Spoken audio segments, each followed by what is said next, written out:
Jubilee Nursery and Preschoolers, I'll be reading to you a Bible story called Hard Times for Egypt. Moses went to the king of Egypt. He said, "God wants you to let his people go." But the king said, "No." So God turned all the water into blood. The people could not drink the water, but the king would not let the people go. God made frogs come all over the land. Frogs were in ovens and beds everywhere.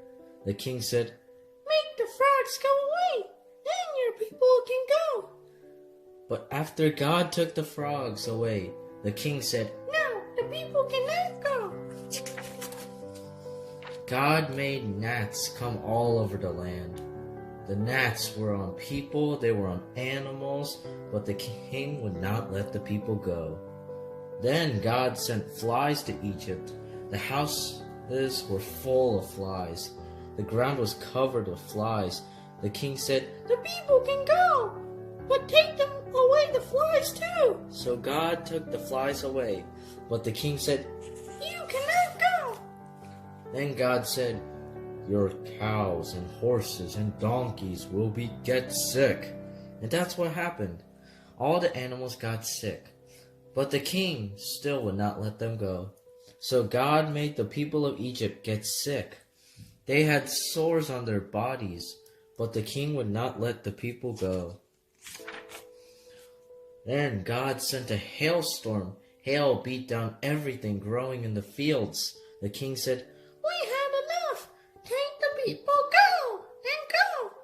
But when he saw the hail stop, he said, "You cannot go." So God sent locusts all over Egypt. They covered the ground until it was black. They ate the fruit off the trees.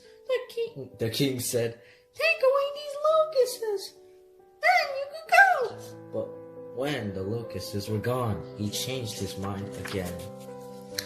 Then God sent darkness to cover the land. Even in the daytime, it was dark. No one could see anything. They could not leave their houses, but the king still would not let them go. Then God said, "The oldest boy in each family of the people of Egypt will die, but my people will be safe." It happened just as God said. And that night the king called Moses. "Go," he said. So God's people took all they had and left. The end.